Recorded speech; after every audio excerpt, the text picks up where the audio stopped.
Eu realmente sinto muito. Queria que tudo tivesse sido diferente. Queria ter encontrado outra saída. Estava tudo confuso, misturado e simplesmente não parava. Um policial seguia sua rota de sempre quando uma garota se aproximou do carro dele, chorando muito. Era Tasmia Whitehead, com 16 anos. Ela mal conseguia falar de tanto nervosismo. Junto com sua irmã gêmea, Jasmia, elas tinham acabado de encontrar a mãe em uma situação extremamente delicada na casa do namorado dela. Lá dentro, tudo estava fora do lugar. Objetos espalhados pelo chão e havia marcas que pareciam ser de sangue nas paredes e nos azulejos. Nick Whitehead, com 34 anos, estava na banheira e ficou claro, logo de início, que já não havia mais nada que pudesse ser feito por ela. Para as meninas, foi um verdadeiro choque. Os investigadores logo encontraram algo que poderia ter sido usado como instrumento, um vaso rachado, caído no chão da sala. Os vestígios indicavam que a mulher tentou escapar pela porta dos fundos, mas ela estava trancada. Tudo sugeria que a agressão continuou mesmo depois disso. A perícia revelou que os danos eram numerosos e alguns deles afetaram regiões muito sensíveis.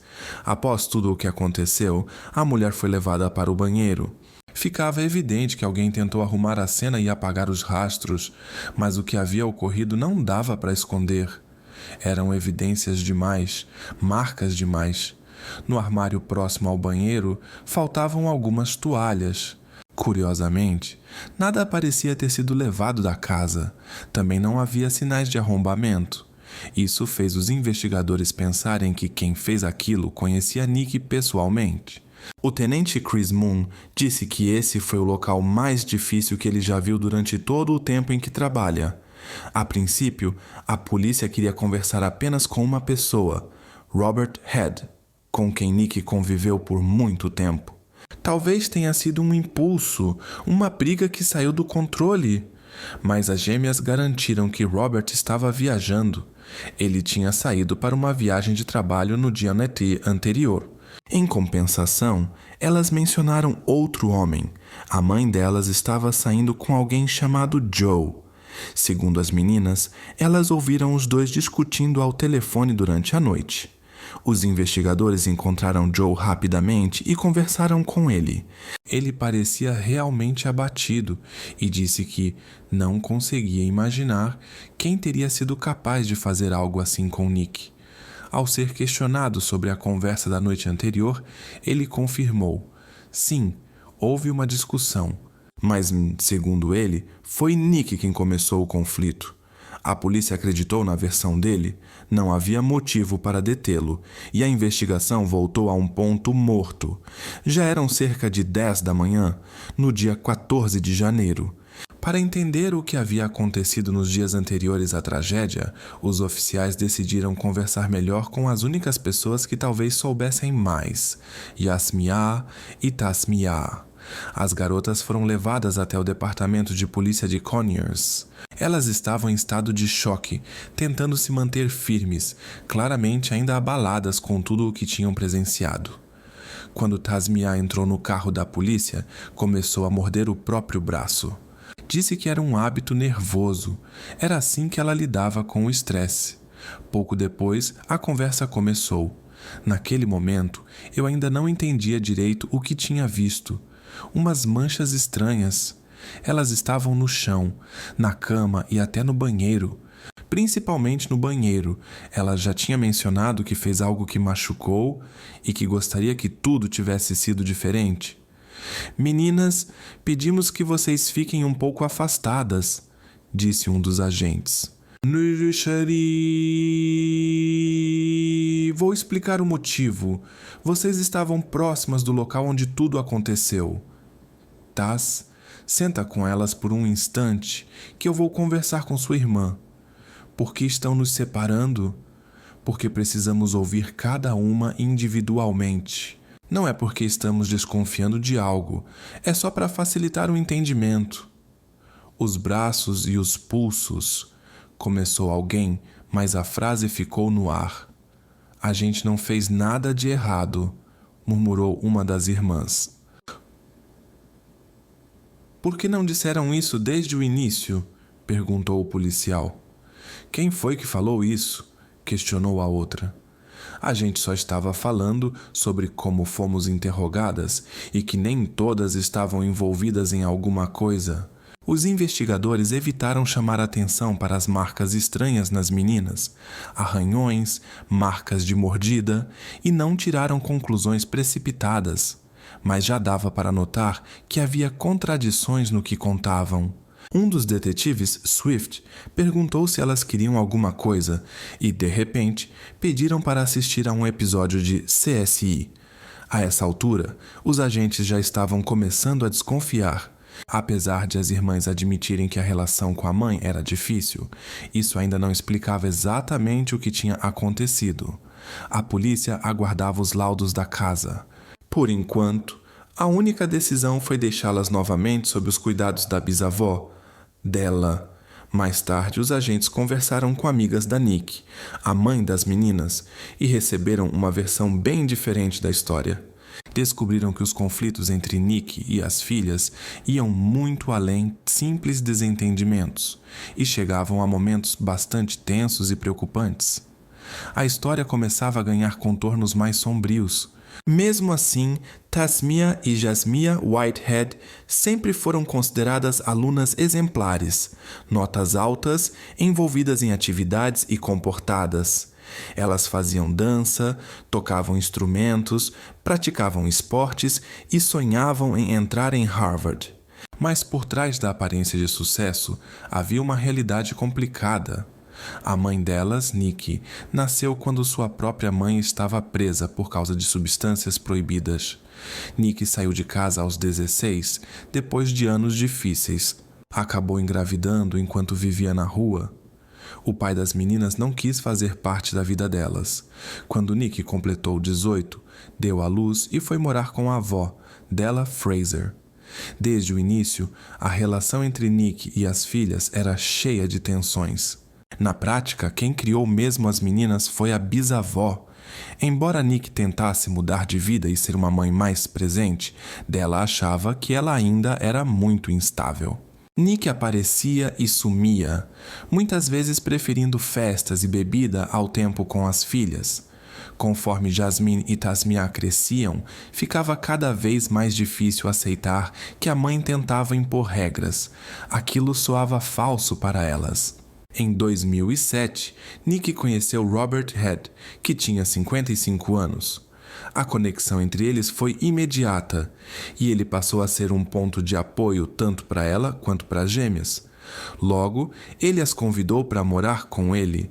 Robert vivia em um condomínio tranquilo e com segurança, na rua Bridal Ridge Walk. Era uma chance de recomeçar, para Nick e para as filhas. Elas finalmente sentiram uma certa estabilidade. Como ele trabalhava como caminhoneiro e passava muito tempo fora, a responsabilidade de cuidar das meninas ficou toda com Nick. De acordo com familiares e amigos, ela não se saía bem. Nunca tinha tido que fazer tudo sozinha.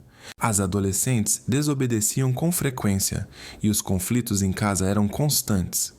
Uma vez, Nick chegou a ligar para o serviço de emergência depois de descobrir que Jasmine, com 13 anos, havia saído escondida para encontrar um garoto.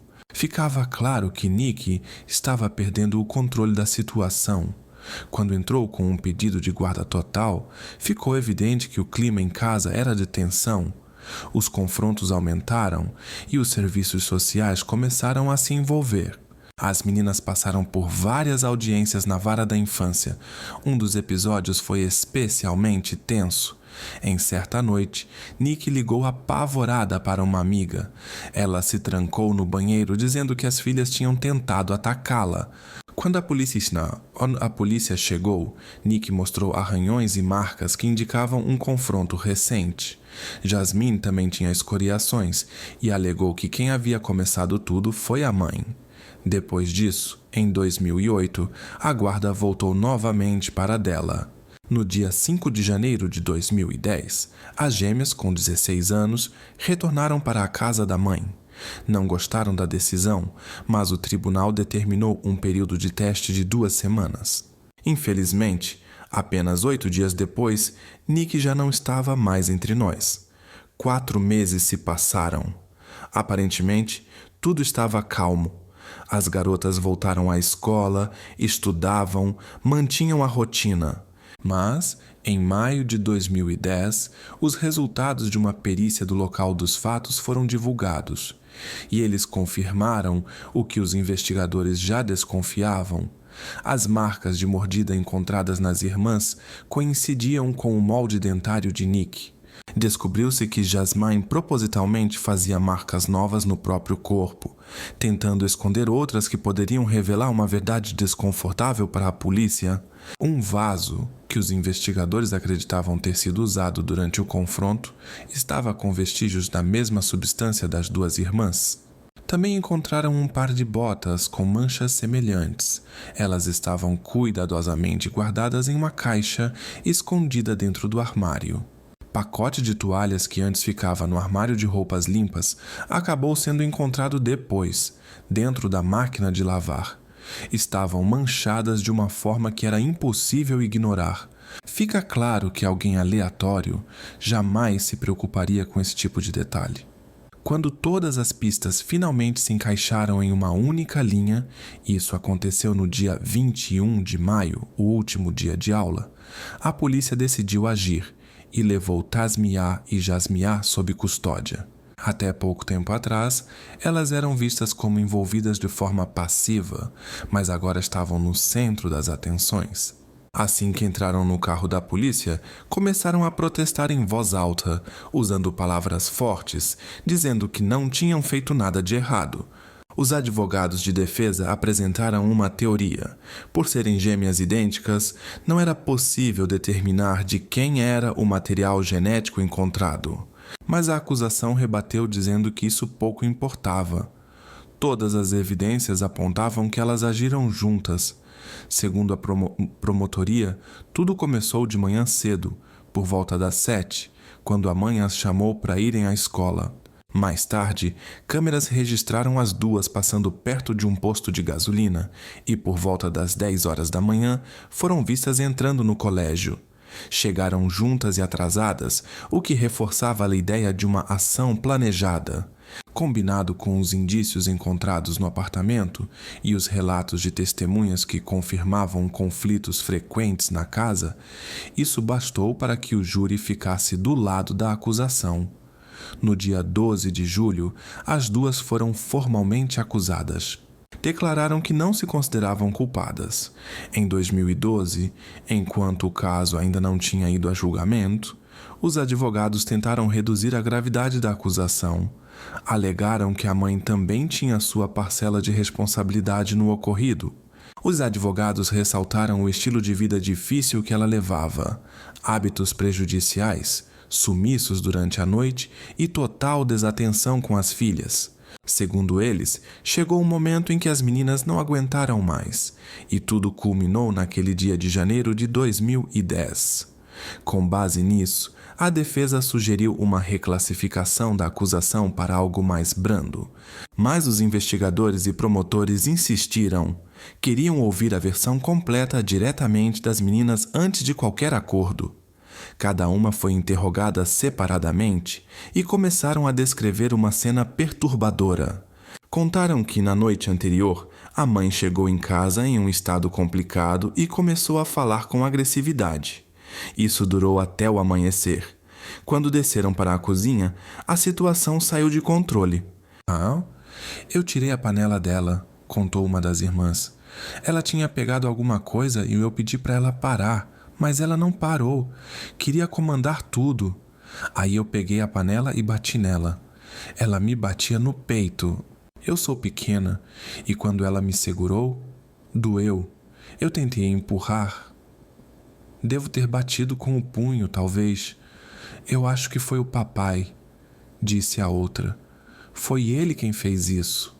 O que você fez depois? O que ela disse? E o que você respondeu? Nada demais. Só repeti as palavras dela. E depois disso, o que você e sua irmã, o que vocês fizeram? Só conversamos. Acho que nem percebíamos direito o que estava acontecendo. Começamos a pensar em como esconder aquilo, talvez. Sinto muito por não ter conseguido parar, mas eu e a Linda não queríamos que as coisas parecessem daquele jeito. Eu não sentia raiva dela. Foi só uma acumulação. Talvez a gente devesse ter deixado pra lá, tentado resolver as coisas entre nós. É uma pena que tudo tenha tomado esse rumo. Queria ter feito outra escolha naquela hora. De verdade, eu sinto muito. No dia 9 de janeiro de 2014, quase 4 anos depois do desaparecimento de Nikki, Tasmia compareceu ao tribunal do condado de Rockdale e declarou-se culpada pelo incidente que resultou no que aconteceu com Nikki. Um mês depois, sua irmã fez o mesmo. As duas foram condenadas a 30 anos de reclusão. O advogado delas disse que, com essa decisão, ainda havia alguma chance para o futuro das duas. O Ministério Público propôs, pelo primeiro ponto, 20 anos em regime fechado, pelo segundo, mais 5 anos, cumpridos separadamente, e pelo terceiro, mais 5, também isoladamente. No total, 30 anos. Era a pena máxima possível para aquelas acusações. Houve um tempo em que as irmãs Jasmia e Tasmia faziam balé, recebiam certificados pelo desempenho escolar. Muitos imaginavam que elas um dia entrariam para Harvard ou Yale. Ninguém poderia imaginar que acabariam num lugar onde os sonhos parecem cada vez mais distantes. A avó dizia que as coisas começaram a mudar quando elas completaram 14 anos. Foi nessa época que houve uma briga em que a mãe delas acabou se machucando. Tudo começou com uma discussão comum sobre um celular. Depois disso, as irmãs foram morar temporariamente com a bisavó, mas o tribunal decidiu que deveriam voltar para casa. 6 dias depois, tudo aconteceu. Jasmia terminou o ensino médio já em reclusão e foi a melhor aluna da turma. Sua bisavó, Della Fraser, estava presente na cerimônia de entrega do diploma. "Tenho tanto orgulho dela", disse. "Esse era o dia que eu esperava. Ela é muito inteligente. Espero que consiga realizar tudo o que sonha." O que aconteceu com Nick Whitehead foi um choque para todos. Até hoje, ninguém sabe ao certo o que se passou naquela casa no dia 13 de janeiro de 2010. Mas uma coisa é certa, aquilo poderia ter sido evitado. O que aconteceu naquela manhã impactou até mesmo os investigadores mais experientes. Hoje, as duas cumprem pena em instituições diferentes no estado da Geórgia. Jasmia está no Centro Correcional de Pulaski e Tasmia na unidade prisional de Arundel. Elas já tinham direito a pedir liberdade condicional desde 2017, mas não conseguiram. Caso isso continue assim, a data final de soltura será em 2040. Até lá, terão 47 anos. Mackenzie Cowell, de 17 anos, morava na cidade de Wenatchee, no estado de Washington, e dividia seu tempo entre as casas da mãe e do pai. Ela cursava o ensino médio e se preparava para a formatura, enquanto também frequentava aulas em uma academia de beleza, onde aprendia técnicas de cabeleireiro. Além disso, era apaixonada por música e dança. Se apresentava com um grupo de dança da escola, os Applet, em desfiles e festivais locais. Mackenzie era descrita como uma jovem aberta, gentil e muito sociável, que sempre colocava a família em primeiro lugar. Com o tempo, foi se tornando mais confiante, apesar disso ter sido difícil para ela no início. Outro de seus sonhos era fazer uma cirurgia que ajudasse a corrigir a mordida. Por causa dessa característica, ela enfrentou provocações desagradáveis durante muito tempo. Um dos amigos da família lembrava que isso acontecia quase todos os dias, mas Mackenzie nunca deixava que essas situações a derrubassem. Pelo contrário, tudo isso só fortaleceu sua personalidade. O pai dizia que se impressionava com o quanto ela era dedicada. O dia de Mackenzie começava pouco depois das 6 da manhã e só terminava 12 horas depois. Estudo, dança, trabalhos como modelo e as recentes aulas na academia de beleza, ela aproveitava todas as oportunidades. Para a idade que tinha, era incrivelmente determinada. Ela namorava um rapaz chamado Joaquim Vilassano e os dois passavam quase todo o tempo juntos. Mackenzie estava em uma fase excelente da vida e o futuro prometia muitas conquistas. No dia 9 de fevereiro de 2010, o pai, Reed, havia planejado jantar com ela. Devido à rotina corrida de ambos, esses momentos eram ainda mais preciosos. Uma chance de conversar com calma e estarem juntos. Ele sabia que as aulas na academia terminavam às 5 da tarde e esperava que ela logo entrasse em contato. Mas isso não aconteceu. 40 minutos depois, ele tentou ligar, mas o telefone dela foi direto para uma caixa postal, nem chegou a chamar. Reed sentiu um aperto no peito. Teve a sensação de que algo estava errado. Passou 1 hora, depois mais uma. Perto das 8 da noite, justamente quando a família lhe estava prestes a ligar para a polícia, Reed recebeu uma ligação de lá.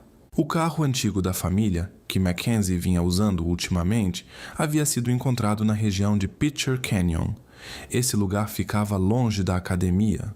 Reed explicou que era a filha quem estava dirigindo naquele dia, mas o oficial disse que não havia ninguém por perto. Reed saiu imediatamente em direção ao local. A noite estava fria, escura e começava-me a nevar. Era uma área bem isolada. Ninguém ia até lá sem um motivo, ainda mais àquela hora. Estradas estreitas e sinuosas, encostas íngremes, nenhum poste de luz. Tudo indicava que o carro foi deixado ali de propósito, para não ser encontrado facilmente. Quando Reed chegou, viu ao longe as luzes piscando do carro da polícia. Naquele instante, tudo pareceu ainda mais preocupante. O veículo estava trancado, mas dava para ver a bolsa de Mackenzie e alguns de seus pertences lá dentro. Depois que abriram a porta, ficou claro que faltavam alguns itens importantes: o celular, as chaves e os cartões bancários. Na neve ao lado do carro havia apenas uma sequência de pegadas, o que levou à conclusão de que havia somente uma pessoa dentro do veículo até o momento em que ele foi abandonado. Foi a partir daí que começaram as buscas por Mackenzie Cowell. Um dos investigadores mais tarde descreveu aquela noite como longa, sombria e cheia de presságios. Mackenzie foi vista pela última vez numa terça-feira na cidade de Wenatchee. Ela saía das aulas numa escola de estética. Poucas horas depois, o carro dela foi encontrado a aproximadamente 60 quilômetros de casa. No estúdio, com as últimas atualizações, estava a repórter Annie Bishop, do canal KXLY4. Annie relatou que as buscas foram extremamente abrangentes. A área onde o carro foi encontrado foi vasculhada várias vezes, por via aérea, com cães e com equipes a pé, mas até aquele momento, sem resultados. Por isso era tão importante que as pessoas prestassem atenção na foto da jovem, caso alguém tivesse visto algo e pudesse ajudar a trazê-la de volta. O carro de Mackenzie, um Pontiac Grand Prix do ano 2000, foi localizado na noite de terça-feira no acostamento da estrada Pitcher Canyon. Dentro estavam sua bolsa e pertences, mas o cartão bancário havia sumido. O veículo foi examinado pelo laboratório forense do estado de Washington, mas nenhum vestígio relevante que ajudasse a esclarecer a situação foi encontrado. Mackenzie foi oficialmente considerada uma pessoa potencialmente em perigo. No entanto, seu desaparecimento não preenchia os critérios formais para acionar o alerta Amber. Naquele momento, o caso estava sendo investigado por 5 agentes do FBI e 7 detetives locais. E isso chamou atenção, pois, segundo conhecidos, Mackenzie era tranquila, confiável, boa aluna e bastante envolvida com sua comunidade.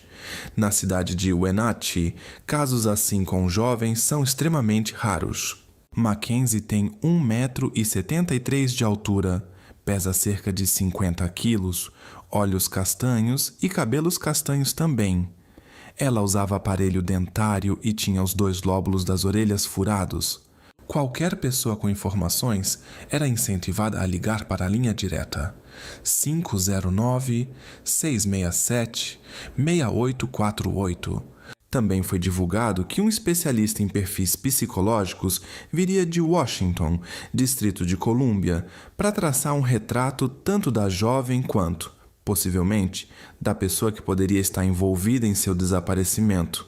Até então, não havia suspeitos definidos.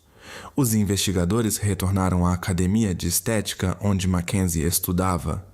Segundo seus colegas, ela comentou que sairia por 15 minutos e perguntou se precisava avisar alguém antes. As câmeras de segurança registraram o momento em que, às 3 da tarde, ela saiu pela porta dos fundos. Ninguém sabia ao certo para onde ela ia, e na hora ninguém achou aquilo estranho. Às 3h42, seu namorado Joaquim recebeu uma mensagem curta dela. "Oi, tudo bem?" Ele respondeu normalmente, mas nenhuma outra mensagem foi enviada depois disso. Ao que tudo indica, essa foi a última vez que o telefone dela foi utilizado. No cartão bancário, restavam apenas cerca de $20. Ela costumava usar esse dinheiro para pequenas despesas do dia a dia. Alguns dias depois, ficou claro que o cartão bancário dela não havia sido utilizado. 3 moradores da região relataram ter visto um homem alto e magro, com cabelos muito escuros e usando um sobretudo comprido, caminhando pela estrada onde mais tarde o carro de Mackenzie foi encontrado. Isso aconteceu entre 4h30 e 5h30 da tarde. Nesse mesmo período, os investigadores começaram a analisar minuciosamente os registros telefônicos de Mackenzie, mais de 1000 páginas. Também foram emitidos mandados para acesso às suas contas no Facebook e MySpace. Um dos jornalistas lembrou que, desde o início, tudo parecia suspeito. A polícia sequer considerou a hipótese de que a jovem tivesse desaparecido por vontade própria. Havia a sensação de que algo muito mais inquietante estava por trás do desaparecimento. As buscas por Mackenzie, de 17 anos, na região de Wenatchee, começaram a se intensificar. Já haviam se passado 72 horas desde que Mackenzie Cowell foi vista pela última vez, quando saía da escola de estética em Wenatchee. E pela 4ª vez em uma semana, agentes do FBI e detetives locais vasculharam o local onde o carro dela havia sido encontrado. Mas nenhuma pista surgiu que pudesse levar até ela ou explicar o que aconteceu. Cartazes com sua foto e a descrição do carro foram espalhados pela cidade, na esperança de que alguém se lembrasse de algo. No entanto, no 4º dia, tudo mudou. Os receios que pairavam no ar começaram a se confirmar. No início da noite, chegou uma notícia urgente do condado de Douglas. Mackenzie havia sido localizada, perto da margem do rio Columbia. Os investigadores ainda não divulgaram o que foi encontrado nas proximidades e dentro de uma casa que fica a cerca de 30 metros do local. Ainda não se sabe onde exatamente aconteceu o que não pode mais ser desfeito. Há uma esperança de que o exame programado para o dia seguinte no hospital traga respostas. O xerife evita chamar os achados de provas. Por enquanto, são apenas elementos que podem ajudar a montar o quebra-cabeça. A investigação ainda não tem suspeitos definidos. A jovem ainda estava usando o uniforme da escola técnica.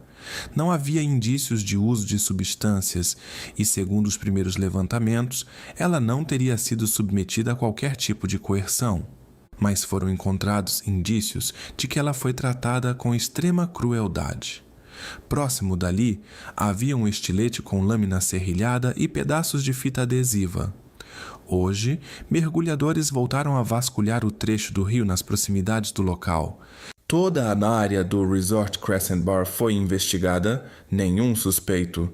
Os investigadores acreditam que a pessoa responsável por isso pode conhecer Mackenzie, mas não descartam a possibilidade de um agressor aleatório.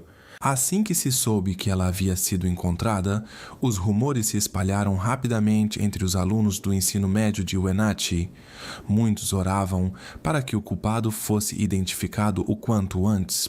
Uma grande operação de busca por evidências teve início em 2 condados no leste do estado de Washington. A polícia voltou a examinar os dados telefônicos de Mackenzie, mas não encontrou nada de significativo. Sabiam que a investigação seria complicada, mas agora era uma questão de honra. Mais de 1.800 pessoas compareceram à cerimônia em memória da jovem de 17 anos. Em pouco tempo, o FBI também passou a se atuar no caso. A polícia local precisava de reforço.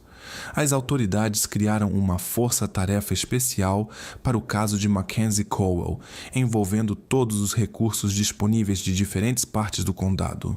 Como de costume, os investigadores começaram pelas pessoas mais próximas da jovem. Verificaram o namorado dela, Joaquim, e também o companheiro da mãe, Joey. Foi observado que os pais dela nunca foram considerados suspeitos. Joaquim aceitou voluntariamente passar por um teste no polígrafo, mas, segundo ele, uma das perguntas gerou dúvidas nos investigadores. Perguntaram: "Você sabe quem fez isso com a Mackenzie?" E supostamente ele não passou nessa parte. Ele garantiu que não fazia a menor ideia de quem poderia estar envolvido. Estava visivelmente abalado, nervoso e deslocado. Quanto a Joey, circulavam rumores de que ele havia discutido com Mackenzie no dia anterior ao desaparecimento dela. No entanto, tanto Joaquim quanto Joey foram completamente descartados como possíveis envolvidos, e a polícia precisou ampliar o escopo da investigação. Após algumas pistas que não levaram a lugar nenhum, os policiais conversaram com uma mulher chamada Liz Reed, que no passado havia enfrentado dificuldades, mas depois passou a colaborar com as autoridades. O que ela revelou deixou todos em choque. Liz apontou 2 homens envolvidos com atividades ilegais, Sam e Emmanuel. Ela afirmou que viu um vídeo perturbador com a participação de Mackenzie, relacionado, segundo suas palavras, a um caso de identidade trocada. Liz também disse que Sam teria lhe contado de maneira agressiva que fez ela se calar.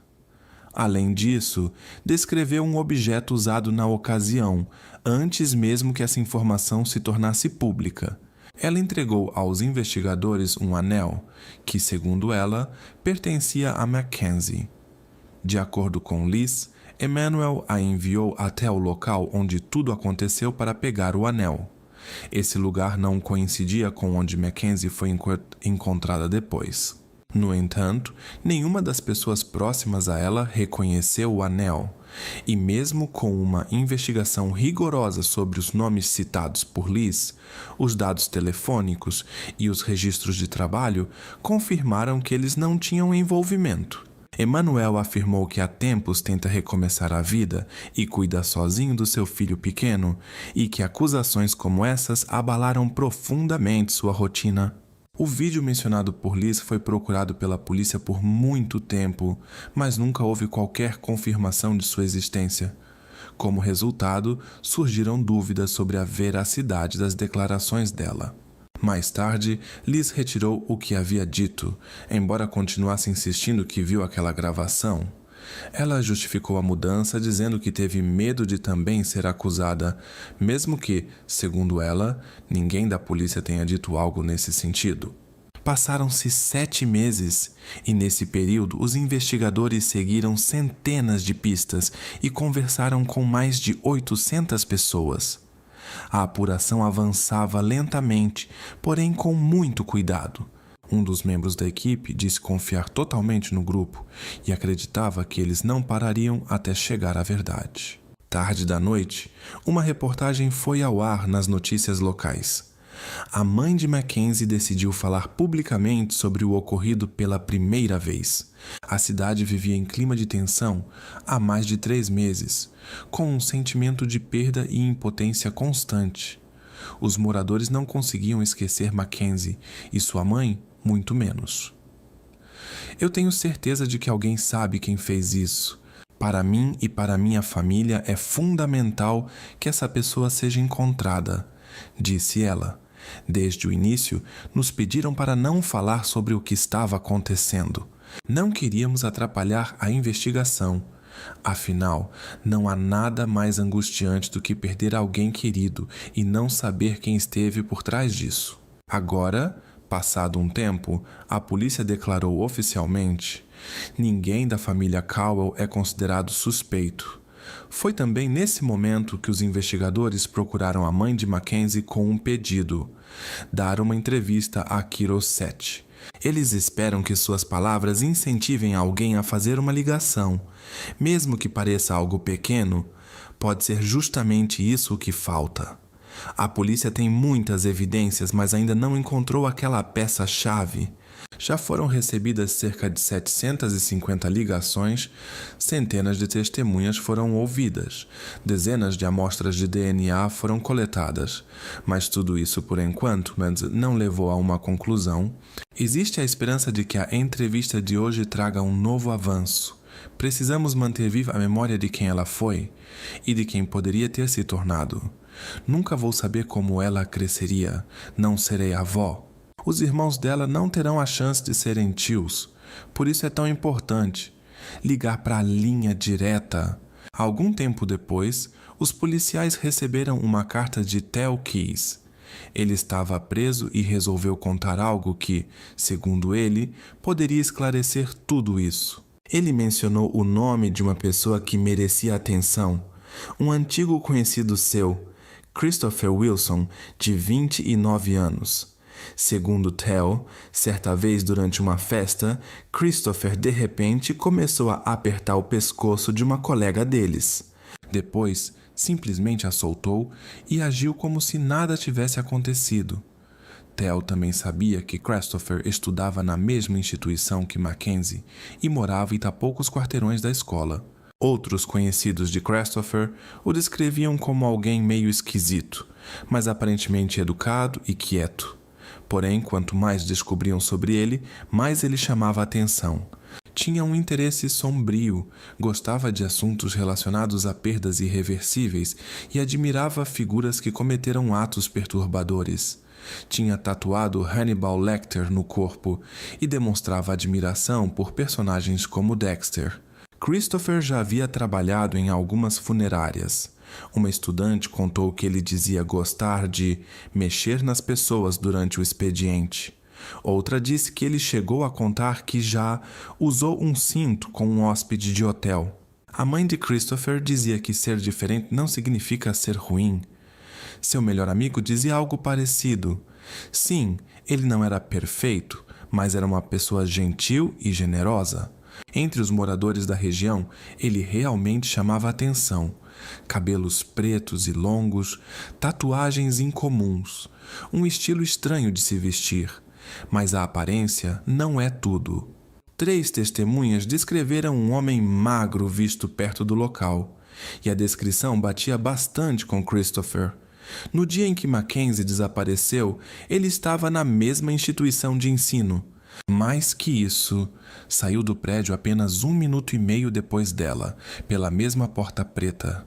No entanto, não foi possível confirmar onde ele esteve durante o restante do dia. Ele mandou algumas mensagens para sua ex-namorada, mas ninguém mais o viu depois disso. Ou seja, ele não tinha nenhum álibi. No entanto, Chris nunca teve problemas com a justiça, e a polícia já começava a imaginar que talvez tivessem chegado a outro beco sem saída. Chris negava tudo. Dizia que mal conhecia Mackenzie, que apenas estudavam na mesma instituição, mas que não tinha nenhum contato pessoal com ela.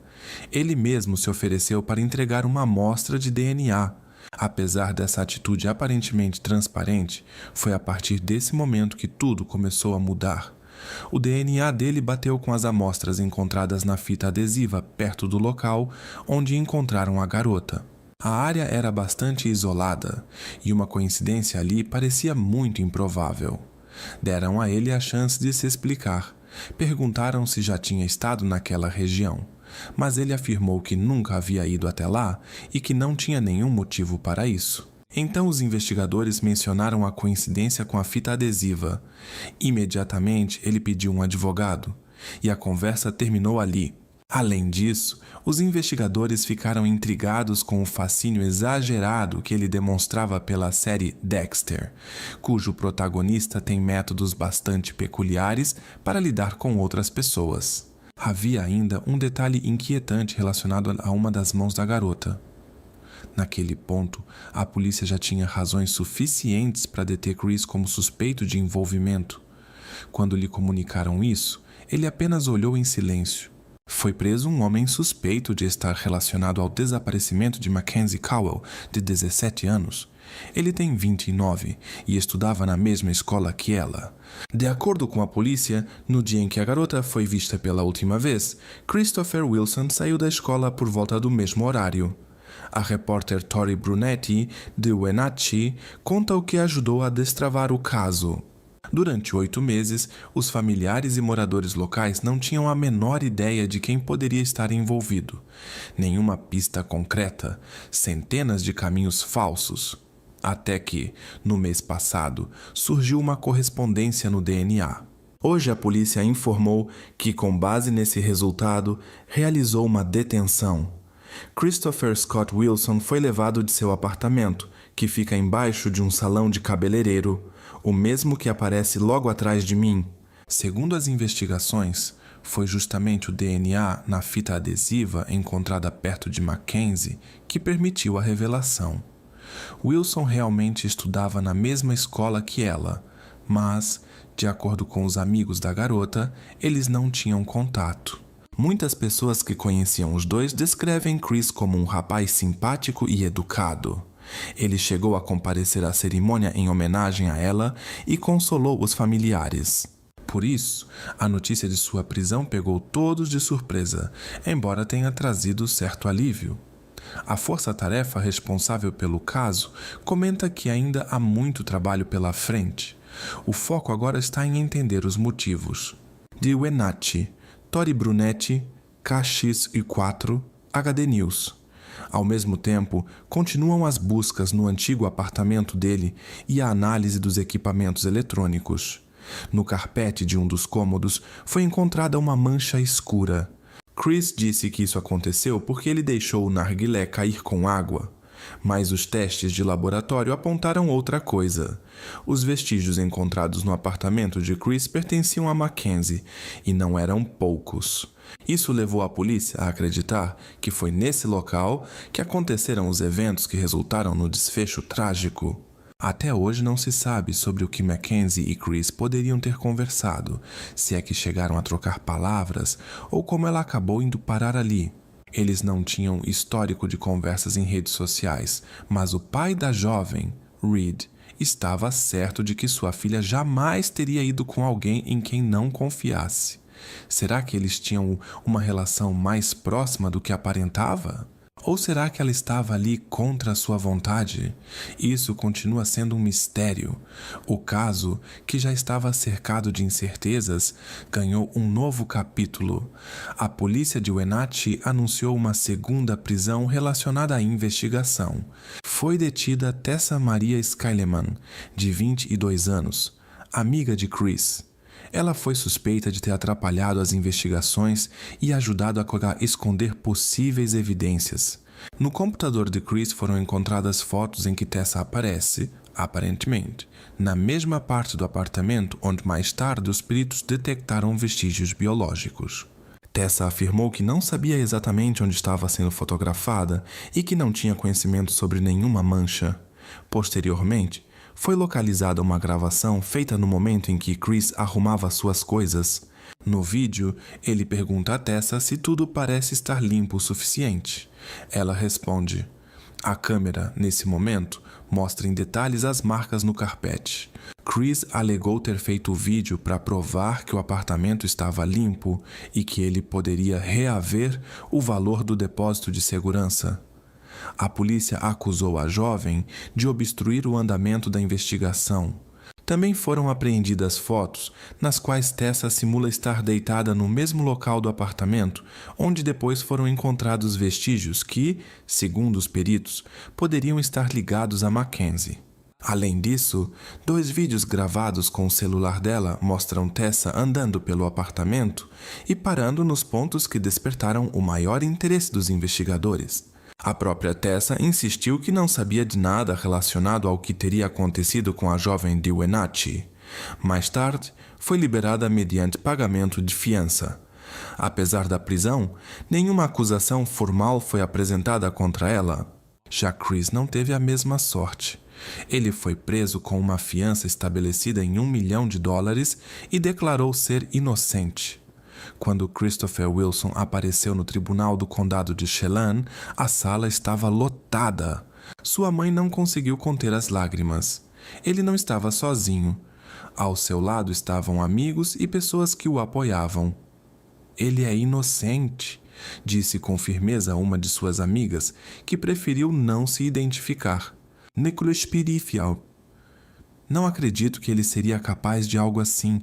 Tudo isso é muito estranho." Robin Jones, amiga próxima de Mackenzie, não entende por que tantas pessoas que conheciam tanto Mackenzie quanto Chris continuam acreditando que ele não tem envolvimento. "Mackenzie não merecia esse destino", afirma ela. Mackenzie nunca pediu para que algo terrível acontecesse com ela. Ela não escolheu estar onde foi encontrada, às margens do rio Columbia. Tinha apenas 17 anos, uma jovem vibrante, cheia de vida. Até hoje, o laboratório continua analisando as evidências reunidas. Os investigadores seguem enviando novos materiais para lá. Eles também continuam interrogando pessoas que, de alguma forma, tinham ligação com Chris Wilson. O que ainda não tem é uma explicação do porquê de tudo isso ter acontecido. Nem mesmo os amigos de Chris conseguem entender. "Não acho que isso tenha a ver com a Mackenzie. Parece mais que alguém instável e perigoso se aproveitou da vulnerabilidade dela." Os advogados de Chris tentaram impedir que certos fatos fossem revelados no tribunal, entre eles seu antigo emprego em uma funerária e a tatuagem com referência a um personagem famoso do cinema. A defesa foi liderada por um dos advogados mais conhecidos do país, John Henry Brown. Entre seus clientes anteriores estavam Colton Harris Moore, conhecido como Bandido Descalço, e Ted Bundy. A equipe de defesa chegou a sugerir que as evidências poderiam ter sido plantadas e que o caso todo teria sido manipulado. Eles insinuaram que Sam e Emmanuel, os mesmos nomes que Liz já havia mencionado antes, poderiam estar envolvidos no desaparecimento da jovem. A mãe de Chris também acreditava que queriam incriminar seu filho injustamente. Os advogados ainda ressaltaram que nenhum vestígio biológico de Chris foi encontrado no carro dela, nem no objeto que, segundo a acusação, teria sido usado para machucá-la. Além disso, o anel que, segundo Liz, ela teria entregado para Sam e Emmanuel era parecido com um acessório que aparecia em uma foto com Mackenzie. No entanto, o Ministério Público rebateu. Não havia provas disso. A foto estava desfocada e os familiares da jovem não reconheceram o anel. Mesmo assim, a promotoria manteve firme sua acusação e reclassificou o caso para um crime mais grave, afirmando que as ações de Chris foram premeditadas. Se considerado culpado, ele poderia pegar até 26 anos de prisão. Em abril de 2011, Chris recusou um acordo que poderia lhe render apenas 6 anos de reclusão. A decisão causou surpresa. Diante da gravidade da acusação, a proposta parecia extremamente vantajosa. Mas quando o início do julgamento já se aproximava, Chris mudou de ideia e decidiu aceitar o mesmo acordo. Embora continuasse afirmando que era inocente, Chris disse que aceitava o acordo porque a maioria dos jurados em potencial já o considerava culpado, o que tornava impossível ter um julgamento justo. Ele acreditava que essa era a melhor decisão. Porém, a proposta inicial, 6 anos, já não estava mais válida. A família de Mackenzie também insistiu para que ele fizesse uma declaração pública. E assim, no tribunal, ele afirmou: "Esta é a minha declaração. Eu realmente, por negligência, fui responsável pelo desfecho trágico da Mackenzie Cole, com o uso de sufocamento e ferimentos." "Senhor Wilson, o senhor confirma essas palavras?" "Sim." "E foi o senhor mesmo quem fez isso?" "Sim." Ele dizia que, apesar do que escreveu, na verdade não pensava daquela forma, tudo fazia parte de um acordo. Segundo ele, desde o início foi conduzido por um caminho enganoso. Chris se declarou culpado pelas acusações relacionadas a um incidente delicado, além de ter se apropriado do celular de Mackenzie e por outro episódio separado, sem ligação direta com o caso principal. Em maio de 2012, quando foi informado de que o acordo inicial de 6 anos não estava mais válido, o tribunal o sentenciou a um período um pouco superior a 14 anos, já descontando o tempo que ele havia cumprido. Quando a audiência terminou e Chris deixou a sala, as famílias dos dois lados se aproximaram, trocaram palavras que misturavam pesar e compreensão. A perda afetou a todos, mas chamou a atenção como a família de Mackenzie demonstrou força e dignidade. Isso realmente despertava respeito. Mais tarde, Chris tentou revogar sua confissão através do Tribunal de Apelação do Estado de Washington, mas não teve sucesso, avançando para o final de 2023. Christopher Scott Wilson, que naquele momento havia completado 43 anos, foi libertado após mais de 11 anos em reclusão. Mackenzie tinha apenas 17, uma idade em que a vida está começando a ganhar impulso. Mas mesmo naquela época, sua determinação e dedicação já a destacavam. Ela já sabia exatamente o que queria e seguia com confiança esse caminho. O quarto dela continua quase igual àquele amanhecer. Entrar ali é como voltar no tempo, aos dias em que tudo era mais simples e a casa parecia mais leve e serena. Naquela época, Mackenzie acordava para estudar, trabalhar meio período, conversar com o namorado e compartilhar novidades com os pais. O pai dela, Reed, contou que há um sino de vento pendurado na frente da casa e toda vez que ele toca, parece que ouve a voz da filha, como se ela ainda estivesse ali, como se estivesse apenas conversando com eles como antes. 7 de janeiro de 2015, a polícia recebeu uma ligação preocupante. Pediam para verificar se estava tudo bem com Erica Crippen Crosby, uma mulher de 26 anos, mãe de 2 filhos. A filha mais velha, Amira, de 7 anos, não foi buscada na escola, o que era extremamente incomum, já que Erica sempre foi pontual e nunca havia falhado. Parentes e amigos ficaram imediatamente alarmados. Esse comportamento não era nada típico dela. Algo claramente estava errado, e as buscas por Erica começaram sem demora. Em apenas um dia, a situação ganhou contornos ainda mais graves. Erica vivia com a família na cidade de Mount Laurel.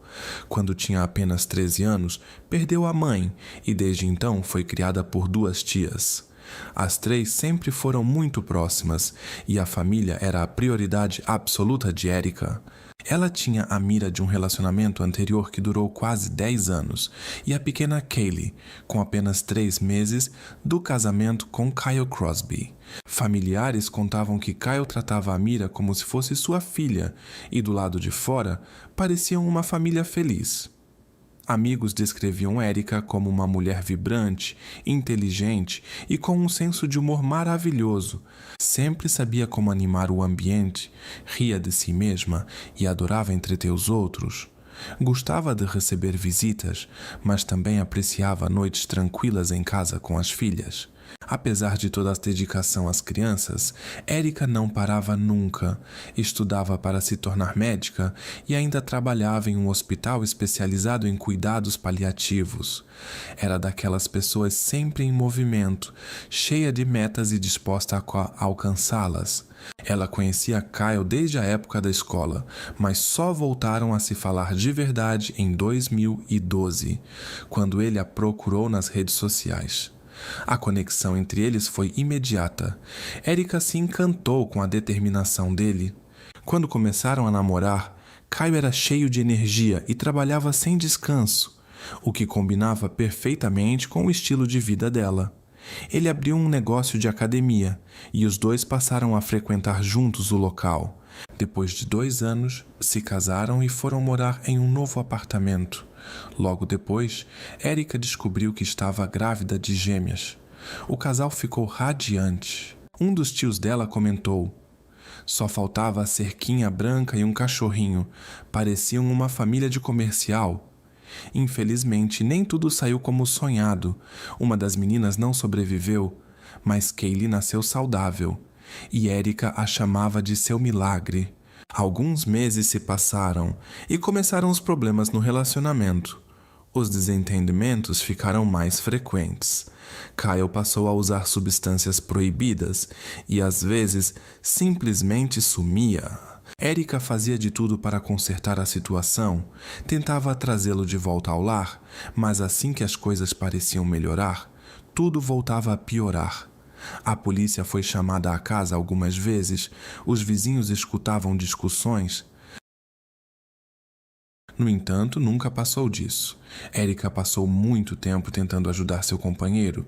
Chegou até a investir todas as suas economias para que ele pudesse fazer um tratamento. Todo mundo dizia que ela fazia o impossível pela família, mas já estava esgotada, tanto emocionalmente quanto fisicamente. No dia 30 de dezembro de 2014, Erica seguiu uma tradição. Sempre passava a véspera de Ano Novo com as filhas. Por isso, na noite anterior, ela e Kyle decidiram ter um momento a dois. Saíram para jantar, tomaram algumas bebidas. Erica era bem ativa nas redes sociais e por volta das 11 da noite postou uma foto dos dois juntos no Facebook. Colocou a imagem como foto de perfil. Estavam sorrindo, pareciam felizes, apenas curtindo o momento. No dia seguinte, 31 de dezembro, a tia de Erica, chamada Sônia, atendeu o telefone.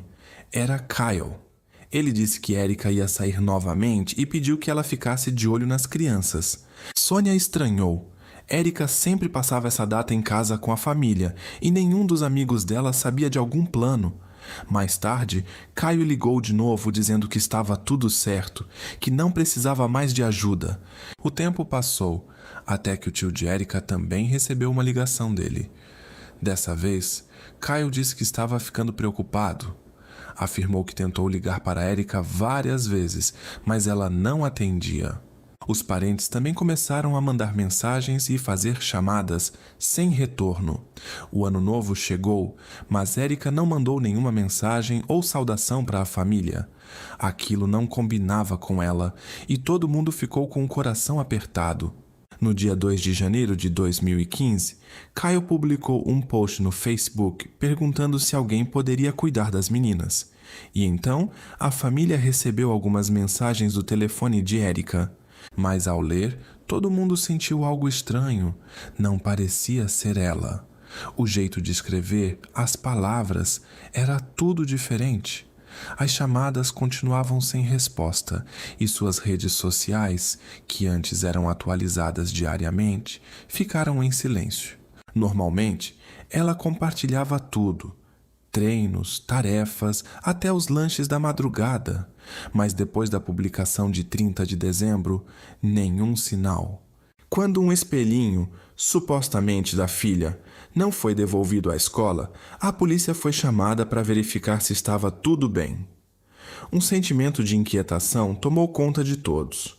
No dia 7 de janeiro, os agentes entraram no apartamento de Erica e Kyle. Lá, encontraram a pequena Kaylee. Ela estava sozinha no banheiro, vestida, mas com a fralda suja. O que viram levantou suspeitas de que as crianças não estavam sendo cuidadas adequadamente. Logo os parentes chegaram. O apartamento parecia ter sido revirado. Janela quebrada, cacos por toda parte, sujeira, comida espalhada, móveis virados. As coisas estavam jogadas pelo chão. A bolsinha e as chaves de Erica continuavam no local, junto com todas as roupas de frio dela, mesmo com o clima gelado lá fora. Os familiares disseram: se ela visse a casa daquele jeito, ficaria desesperada. Erica jamais abandonaria seus filhos. É simplesmente impossível imaginar que ela teria ido embora, deixando-os naquele apartamento. Kyle estava sentado em uma cadeira e parecia fora de si. Considerando o estado da casa, além de Kaylee, que foi encontrada no banheiro, os policiais sugeriram que Kyle fosse até a delegacia para explicar o que havia acontecido. Amir foi levado por seu pai, Jamin, e Kaylee foi temporariamente deixada sob os cuidados da mãe de Kyle, Joe. Jamin contou que Amir era uma menina muito inteligente e sensível. Era difícil aceitar que ela compreendia que algo ruim havia acontecido com a mãe, mas, como todos os outros, não sabia exatamente o que. Na delegacia, Kyle falava de forma confusa, desconexa, dizendo que tinha tomado alguns analgésicos. Segundo ele, não via a esposa desde o dia 1º de janeiro. Tentou ligar para ela, mas sem sucesso, e não fazia ideia de onde ela poderia estar. Ele registrou um boletim de ocorrência sobre seu desaparecimento e as buscas começaram. A jovem mãe do sul de Nova Jersey desapareceu no dia 30 de dezembro. A última vez que foi vista, estava com o marido em um restaurante e bar em Cherry Hill. O repórter David Henry relatou: Erica Crippen Crosby, de 26 anos, morava aqui com o marido Kyle e suas 2 filhas. Desde o desaparecimento dela, ninguém mais a viu. Queremos apenas que Erica volte para casa. Tudo isso está sendo pesado demais, diziam seus familiares. A última vez que viram Erica foi à noite, no dia 30 de dezembro, com Kyle. Mais tarde naquela noite, ela atualizou sua página nas redes sociais. Foi sua última postagem. Antes disso, ela publicava ali todos os dias, várias vezes por dia. Depois disso, a família imediatamente comunicou o desaparecimento. Todos diziam que ela jamais deixaria suas meninas desse jeito. Isso não combinava com sua personalidade. Estamos preocupados. Onde quer que você esteja, por favor, volte. Ou que alguém que saiba de algo diga alguma coisa. Estamos sem rumo. À noite, amigos e parentes se reuniram em frente ao apartamento dela em Mount Laurel para distribuir panfletos e rezar para que ela voltasse para casa. Senhor, por favor, nos ajude. Erica jamais sairia de casa sem motivo e deixaria seus filhos para trás. Ela os amava muito. A família de Erica sentia que havia algo errado. Enquanto a investigação seguia, os entes queridos a procuravam dia e noite, enfrentando o frio. Sua melhor amiga até pediu demissão do trabalho para se dedicar totalmente às buscas. Considerando o quanto Erica era apegada às crianças, como era ativa nas redes sociais, e o fato de que suas chaves e bolsa ficaram em casa, a polícia informou que a situação era grave e o caso passou a ser tratado como um possível crime.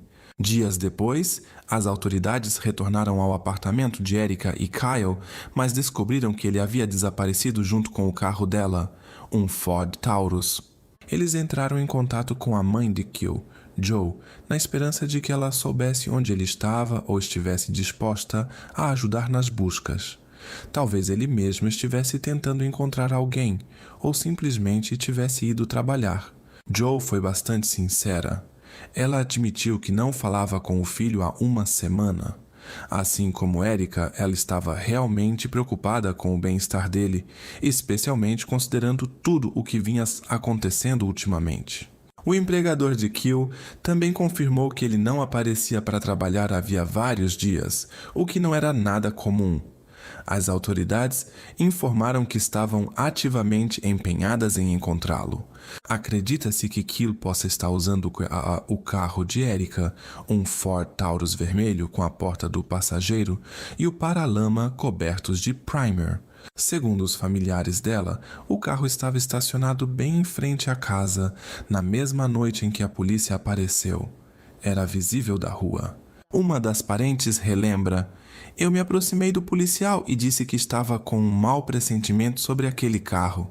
Toda vez que eu passava por ele, sentia que ela estava lá dentro, no porta-malas.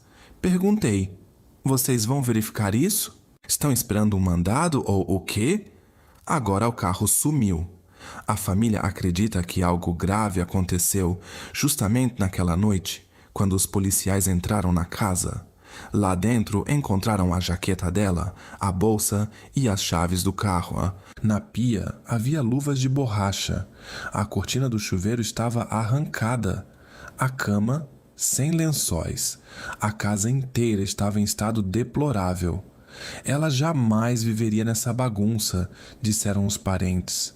A família de Erika está se organizando para formar uma equipe de busca ainda hoje à noite. Nesse mesmo momento, a polícia divulga um alerta sobre o carro dela, um Ford Taurus vermelho com uma porta de cor diferente. Quem o vir é solicitado que ligue imediatamente.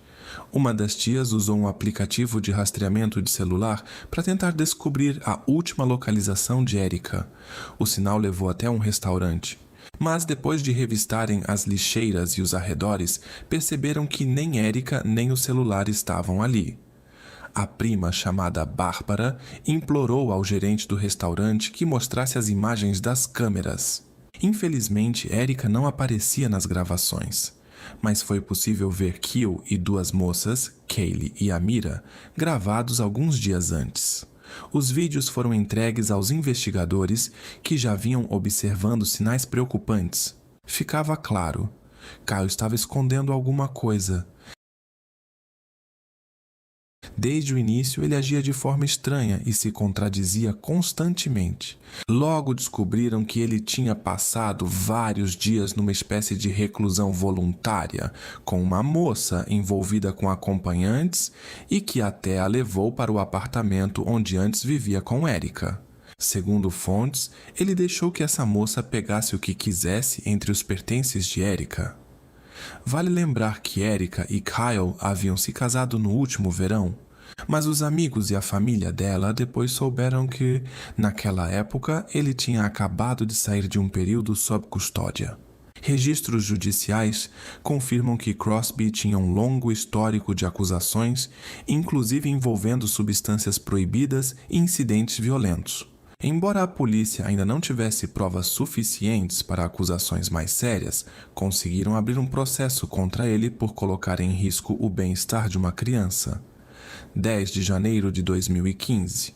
Diante do estado do apartamento e do fato de que as garotas aparentemente ficaram sozinhas por quase 8 dias, foi decidido emitir um mandado de prisão contra Keely. A equipe teve sorte. O detetive Rainer, que liderava a investigação, recebeu uma ligação inesperada. Era o pai de Keely. Ele contou que seu filho havia telefonado de um número desconhecido naquela manhã. Eles passaram esse número para a polícia e ele levou os investigadores até um mercado no estado de Maryland.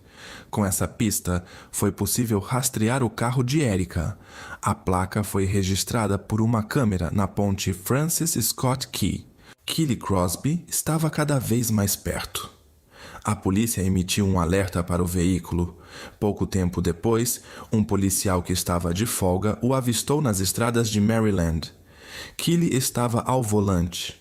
Quando tentaram abordá-lo, ele saiu bruscamente do carro e tentou fugir. Quando finalmente foi detido, Keely foi acusado de colocar em risco o bem-estar das crianças. O companheiro de uma mulher do condado de Burlington, que não era vista havia algum tempo, agora estava sob custódia e estava sendo interrogado. A prisão aconteceu na cidade de Brooklawn, no condado de Camden, próximo à Rota 130.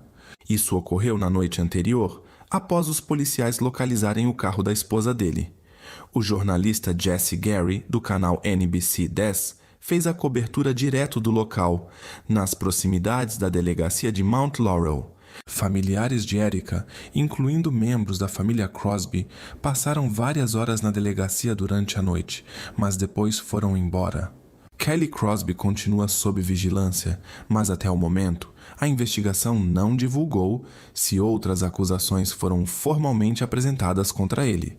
Ele foi algemado e colocado dentro de uma viatura policial em plena madrugada, após tentar fugir durante uma conversa com os policiais sobre o misterioso desaparecimento da esposa.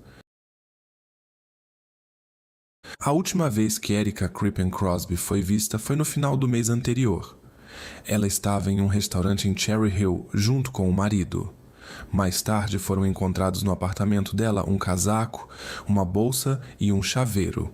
O carro Ford Taurus foi recolhido para análise e teve início a perícia. Dentro do veículo foram localizados itens que os investigadores consideraram extremamente relevantes: fita adesiva, uma pá, um saco de cimento e alguns frascos vazios de aromatizador de ambiente.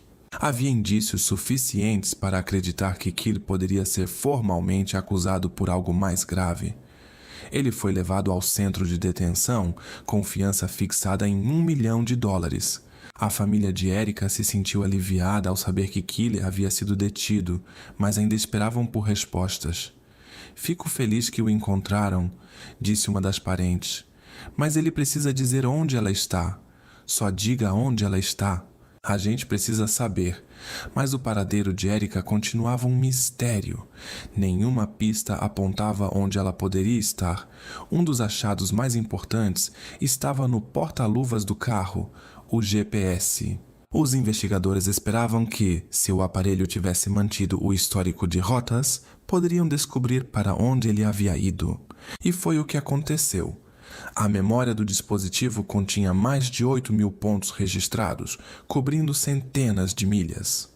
Rastros registrados pelo sistema indicavam os locais onde o carro havia parado. O detetive Reiner comparou isso a migalhas digitais deixadas no caminho. A equipe reduziu o foco para os pontos onde o veículo ficou estacionado por pelo menos 10 minutos. Na visão deles, se Kyle de fato tivesse feito algo em relação a Erica, isso teria levado mais tempo do que uma simples parada rápida. Assistir e eliminar os pontos menos relevantes consumiu bastante tempo. Paralelamente, eles também analisaram o celular do próprio Kyle. Foram encontradas 15 mensagens apagadas entre ele e sua mãe, Joe. Segundo o detetive Reiner, o conteúdo dessas conversas era, no mínimo, preocupante. No dia 31 de dezembro, data em que os investigadores acreditam que tudo ocorreu, Kyle trocou mensagens com a mãe enquanto estava em conflito com Erica. Às 3h20 da madrugada, ela escreveu: "Por favor, não encoste nela de forma alguma." 3 minutos depois, ele respondeu: "Não sou tão idiota assim." 4 horas depois, por volta das 7 da manhã, o telefone dela foi localizado na área onde ficava o apartamento de Kyle e Erica. Durante o interrogatório, Joe inicialmente não mencionou nada sobre isso. Quando foi chamada à delegacia, acabou confessando que havia apagado bem mais mensagens da conversa com o filho e que acreditava que a polícia já tinha descoberto tudo por conta própria. Por isso, achou que não precisava dizer mais nada. Os investigadores estavam praticamente certos de que ela sabia o que havia acontecido e tentava proteger o filho. Pela manhã, ela foi detida em sua casa em Sicklerville. Joe Crosby, de 67 anos, foi acusada de obstrução da justiça e interferência em provas. Embora a promotoria do condado de Burlington não revele os detalhes, eles acreditam que Crosby ajudou Kyle a se livrar de rastros. Mais tarde, os policiais, em conjunto com a promotoria e o Serviço de Proteção à Juventude, realizaram uma busca na casa dos pais de Kyle, onde também estava o bebê de 2 meses. A criança foi retirada do local, junto com diversos pacotes de evidências. Foram examinados tanto a casa quanto o galpão nos fundos. Joe Crosby também recebeu uma acusação separada por tentativa de esconder elementos importantes da investigação. Ela foi liberada após pagar 10% de uma fiança no valor de $12.500. Já se passou mais de um mês. Os familiares de Erica tentam manter a esperança, mas sabem que o tempo avança e as respostas continuam ausentes. Ela tinha problemas cardíacos e agora que a família só deseja uma coisa: descobrir onde ela está. Para eles é essencial que Erica volte para casa, independentemente da verdade. Temos certeza de que ele fez algo que não deveria. A investigação tem provas suficientes e só queremos que ele diga onde ela está, dizem os parentes. Vizinhos lembram que, às vezes, ouviam o casal passando tempo junto, mas o que acontecia atrás das portas fechadas, ninguém sabia. Ela sempre soube como estar ao lado dele, mesmo nos momentos mais difíceis. Ele ficou desaparecido por 5 dias e depois ficou claro, graças às imagens de câmeras e outras fontes, que durante todo esse tempo esteve longe, chegando até Baltimore e algumas áreas de Delaware. A família de Erica diz que está disposta a perdoar Crosby, só precisa saber onde ela está. Mas, segundo os investigadores, ele se recusa a falar. Atualmente, Crosby está sob fiança no valor de $1.200.000. Enquanto isso, os investigadores analisaram os dados do dispositivo de GPS, comparando as coordenadas com mapas e imagens de ruas, tentando entender se ele escondeu algo importante nesses lugares. E um ponto chamou imediatamente a atenção deles. Era numa área remota do estado de Maryland, uma estrada rural tranquila, cercada por floresta. Naquela noite, o carro dele parou ali por 5 minutos e poucos dias depois, por 14. Bem próximo desse ponto, a poucos minutos de caminhada, eles encontraram aquilo que procuravam há tanto tempo. Sob um monte de galhos, longe de olhares curiosos, encontraram o que restava de Erica. Ela estava enrolada em um material, com fios presos nos braços, pernas e pescoço. O rosto estava coberto por uma fita adesiva. Apesar do frio ter dificultado as buscas, foram justamente as temperaturas baixas que ajudaram a preservar pistas. Na opinião dos investigadores, tudo aconteceu ainda na virada do ano, mas o gelo e a neve conservaram muita coisa. Minha irmã era uma mulher incrível, disse Jania Crippen. Ela cuidava das pessoas, era uma boa mãe, inteligente. No fundo, eu já sabia que ela tinha partido. Já havíamos perdido nossa mãe por causa de uma tragédia familiar, e agora isso se repetiu. Hoje, Jania só sente gratidão por sua irmã poder ter uma despedida digna. Erica dizia, se Deus decidir me levar, é porque era para ser assim. Mas tudo aconteceu de forma tão inesperada. Agora que tudo foi esclarecido, ela foi levada de Maryland para Nova Jersey, para que a despedida fosse feita com respeito. Após longos meses de espera angustiante, a família finalmente ouviu o veredicto final. Kyle Crosby declarou-se culpado. Isso aconteceu em dezembro de 2015. Ele recebeu uma acusação mais branda e também foi responsabilizado por atrapalhar a investigação. Como parte do acordo, as acusações contra a mãe dele e relacionadas a ameaças envolvendo a criança foram retiradas.